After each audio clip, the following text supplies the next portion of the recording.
Hello my YouTube family, आप सबका मेरे चैनल पर स्वागत है।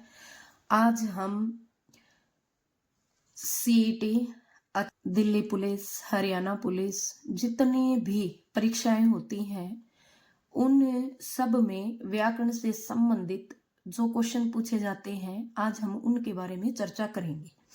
कुछ महत्वपूर्ण प्रश्न जो हैं उनके बारे में क्या करेंगे, आज हम चर्चा करेंगे। चलो शुरू करते हैं।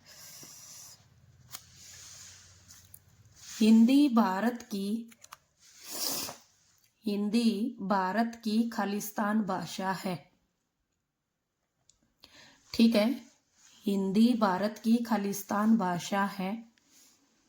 हमारे पास ऑप्शन है ए ब्रिज भाषा, बी संपर्क भाषा, सी राष्ट्रभाषा, डी तीनों। तो हिंदी भारत की ब्रिज भाषा नहीं है। ठीक है, नहीं इनको राष्ट्रभाषा का दर्जा मिला है। तो हिंदी भारत की कौन सी भाषा है? संपर्क भाषा है। हिंदी भारत की कौन सी भाषा है? संपर्क भाषा है। चलिए अगला क्वेश्चन करते हैं। विश्व में कुल कितनी भाषाओं को मान्यता प्राप्त है? विश्व में कुल कितनी भाषाओं को मान्यता प्राप्त है? देखिए क्वेश्चन को ध्यान से समझने की जरूरत है। यहाँ विश्व में पूछ रखा है, संविधान में नहीं पूछ रखा। अगर संविधान की बात करें तो कुल 22 भाषाओं को मान्यता प्रदान है। ठीक है, लेकिन यहाँ किसके बारे में बात की जा रही है? विश्व के बारे में की जा रही है। तो ऑप्शन है हमारे पास ए 189, बी 2796, सी 400, डी ए और बी दोनों। तो देखो, मैंने जब भाषा परिचय का टॉपिक करवाया था तो उसमें जो है एक विशेष बात मैंने बताई थी कि विश्व में लगभग 3000 भाषाएं बोली जाती हैं। लेकिन अगर हम अब इस एग्जैक्ट की बात करें, ठीक है, तो विश्व में 2796 भाषाएं जो हैं उनको क्या है? मान्यता प्राप्त है। कितनी? 2796। अगला क्वेश्चन है हमारा, भाषा व्यक्त करने के मुख्य रूप से खालिस्तान तरीके हैं। ठीक है, किसी भी भाषा को व्यक्त करने के लिए मतलब बताने के लिए।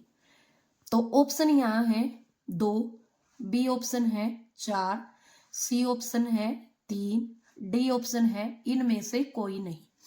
क्वेश्चन को ध्यान से पढ़िए। यहाँ ये यूं नहीं पूछ रहा है कि भाषा के मुख्य रूप से कितने, भाषा के जो है मुख्य कितने रूप होते हैं। अगर हम भाषा के मुख्य रूप की बात करें तो भाषा के मुख्य रूप कितने होते हैं? 2 होते हैं।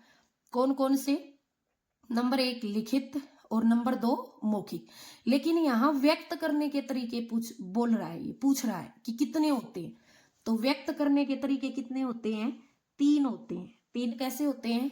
लिखकर हम भाषा को जो है प्रकट करते हैं, बोलकर हम भाषा को प्रकट करते हैं, और तीसरा है सांकेतिक। सांकेतिक का मतलब होता है जब हम जो है रोड पर गाड़ियां वगैरह जाती हैं तो ग्रीन लाइट, हरी लाइट, लाल, पीली, इस प्रकार की जो बत्तियां जो होती हैं, ठीक है, उनसे भी भाषा व्यक्त की जाती है कि कब हमें गाड़ी को रोकना है, कब हमें गाड़ी को चलाना है।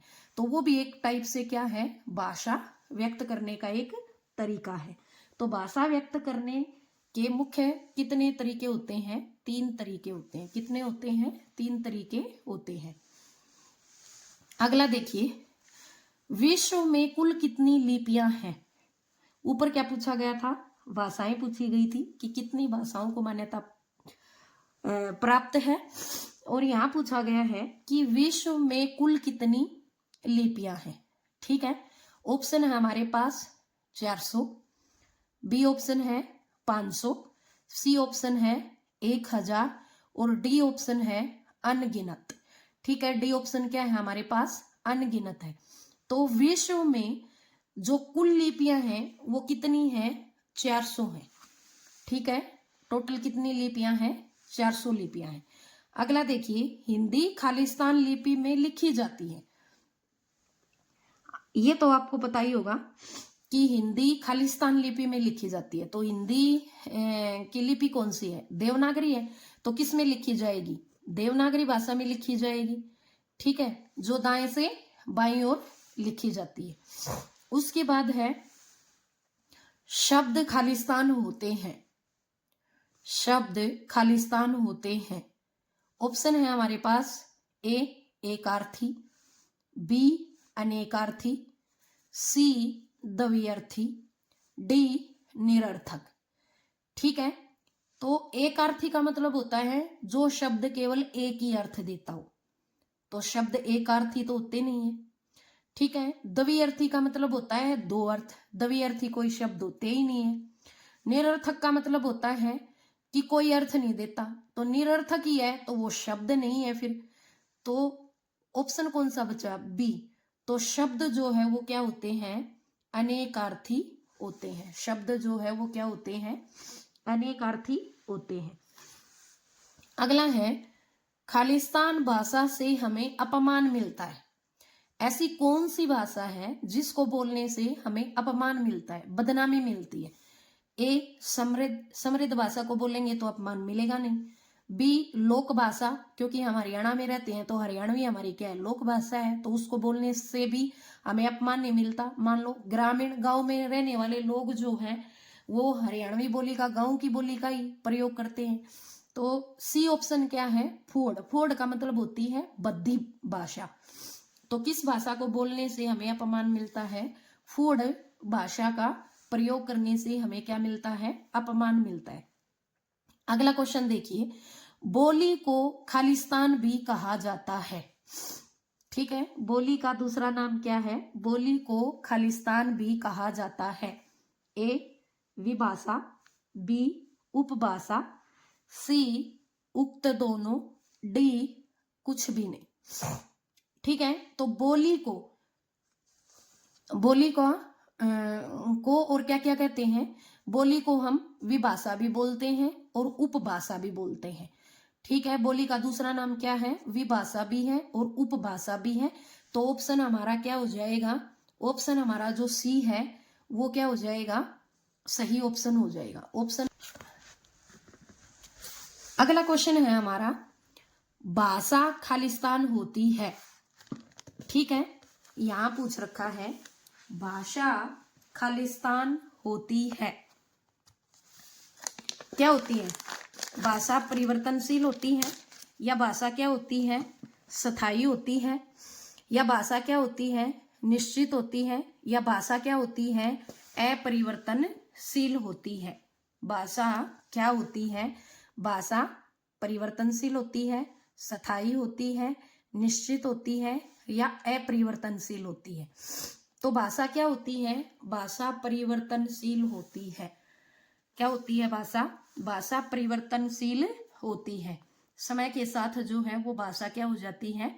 परिवर्तित होती रहती है। उसके बाद है अग्नि शब्द खालिस्तान से बना है। अगिन शब्द खालिस्तान से बना है। ऑप्शन है हमारे पास ए आग, बी अग्नि, सी आगिन्य, डी उक्त तीनों। तो अगिन जो शब्द है वो किससे बना है? वो अग्नि शब्द से बना है। किससे बना है? अग्नि शब्द से बना है। अगला है बोली का क्षेत्र भाषा की अपेक्षा खालिस्तान होता है। देखो बोली और भाषा के अंदर क्या होता है, कई बार जो है अंतर पूछ लिया जाता है। तो बोली का क्षेत्र, व्यापक का मतलब होता है बड़ा। ठीक है, बी ऑप्शन है सीमित, सी ऑप्शन है 5 गुना, डी ऑप्शन है 4 गुना। तो बोली का जो क्षेत्र होता है वो क्या होता है? सीमित होता है। क्या होता है? सीमित होता है। एक सीमित से क्षेत्र में बोली जाती है। जैसे हरियाणा में रहने वाले लोग किस बोली का प्रयोग करते हैं? हरियाणवी बोली का प्रयोग करते हैं। अगर हम दिल्ली की बात करें तो दिल्ली के अंदर हरियाणवी बोली का प्रयोग नहीं होता, तो उसका क्षेत्र जो क्या होता है, वो क्षेत्र सीमित होता है। अगला क्वेश्चन देखिए, जॉर्ज गिरियसन, इसका पूरा नाम क्या है, जॉर्ज गिरियसन है, के अनुसार भारत में कुल कितनी बोलियां हैं। जॉर्ज गिरियसन के अनुसार भारत में कुल कितनी बोलियां हैं। ठीक है, वैसे तो भारत में कितनी बोलियां हैं, वैसे तो कुल भारत के अंदर जो है वो 400 बोलियां हैं, लेकिन जॉर्ज गिरियसन के अनुसार कितनी है, तो ऑप्शन है हमारे पास 400, उसके बाद है 189, सी ऑप्शन है हमारा 544 और डी ऑप्शन है हमारा इनमें से कोई नहीं। तो जॉर्ज गिरियसन के अनुसार कितनी, भारत के अंदर कुल कितनी बोलियां हैं, 544 बोलियां हैं। आगे है, कन्नड़ परिवार की भाषा कौन सी है। मैंने अपनी पहली वीडियो जो भाषा परिचय दिया था उसमें बताया था कि जो है भारत में 4 परिवारों की भाषाएं जो है वो बोली जाती हैं, तो उसमें द्रविड़, बारोपी है। ठीक है, चारों परिवारों के बारे में मैंने जो है विस्तार से बताया है, तो आप वहां जाकर जो है इन भाषा परिवारों के बारे में जान सकते हैं। तो कन्नड़ जो भाषा है वो किस परिवार की भाषा है, ठीक है, कन्नड़ जो है वो द्रविड़ भाषा परिवार की भाषा है। ठीक है, अगला है, हिंदी भाषा खालिस्तान भाषा से उत्पन्न हुई है। ये भी मैंने भाषा परिचय में बताया है कि सबसे पहली भाषा का कौन सा रूप आया था, जैसे पाली, प्राकृत, अपभ्रंश, संस्कृत और उसके बाद क्या आई थी, हिंदी आई थी। तो हिंदी भाषा खालिस्तान भाषा से उत्पन्न हुई है। तो हिंदी जो भाषा है वो कौन सी भाषा से उत्पन्न हुई है, संस्कृत भाषा से उत्पन्न हुई है। हिंदी कौन सी भाषा से उत्पन्न हुई है, संस्कृत भाषा से उत्पन्न हुई है। अगला है, मैथिली भाषा के सुप्रसिद्ध कवि हैं। देखो, मैथिली जो है वो एक प्रकार की भाषा है और इसके सुप्रसिद्ध कवि हैं। ऑप्शन है हमारे पास भिखारी ठाकुर, बी ऑप्शन है रामधारी सिंह दिनकर, सी ऑप्शन है विद्यापति और डी ऑप्शन है नागार्जुन। तो मैथिली जो भाषा है, मैथिली भाषा के सुप्रसिद्ध कवि माने जाते हैं विद्यापति। विद्यापति ने एक पदावली लिखी है, विद्यापति पदावली। ठीक है, वो सारी की सारी किस भाषा में लिखी हुई है, मैथिली भाषा में लिखी हुई है। अगला है, रामचरितमानस के रचनाकार कौन है। रामचरितमानस एक काव्य है, ठीक है, उसके रचनाकार कौन है, तो पहला है विद्यापति, बी तुलसीदास, सी वाल्मीकि, डी सूरदास। तो विद्यापति किसके हैं, विद्यापति पदावली के हैं। ठीक है, और वाल्मीकि जो है वो रामायण के रचनाकार हैं, सूरदास भरमर गीत के रचनाकार हैं। तो तुलसीदास जो हैं वो किसके हैं, रामचरितमानस के हैं। रामचरितमानस में तुलसीदास ने राम के चरित्र का वर्णन किया है। ठीक है, किसका, राम के चरित्र का वर्णन किया है, उनकी विशेषताओं के बारे में बताया है। ठीक है, राम के बारे में ही बताया है। अगला क्वेश्चन देखिए, ब्रिज भाषा से बहुत अधिक मिलती जुलती भाषा है। ब्रिज भाषा से बहुत अधिक का मतलब बहुत ज्यादा जो है वो मिलती जुलती भाषा है, तो वो कौन सी है। ए ऑप्शन है हमारे पास बघेली, बी ऑप्शन है कन्नौजी, सी ऑप्शन है बांगरू, डी ऑप्शन है मैथिली। तो ब्रिज भाषा से जो सबसे अधिक मिलती जुलती भाषा है वो कौन सी भाषा है, बांगरू भाषा है। बांगरू जो भाषा है वो सबसे अधिक जो है वो किससे मिलती है, ब्रिज भाषा से मिलती है। तो ये परीक्षा में पूछे जाने वाले महत्वपूर्ण प्रश्न थे। आशा है कि आपको अच्छे से समझ में आए होंगे। अगर मेरी वीडियो आपको अच्छी लगी हो तो इसे लाइक करें, शेयर करें, कमेंट करें और सब्सक्राइब करें। धन्यवाद।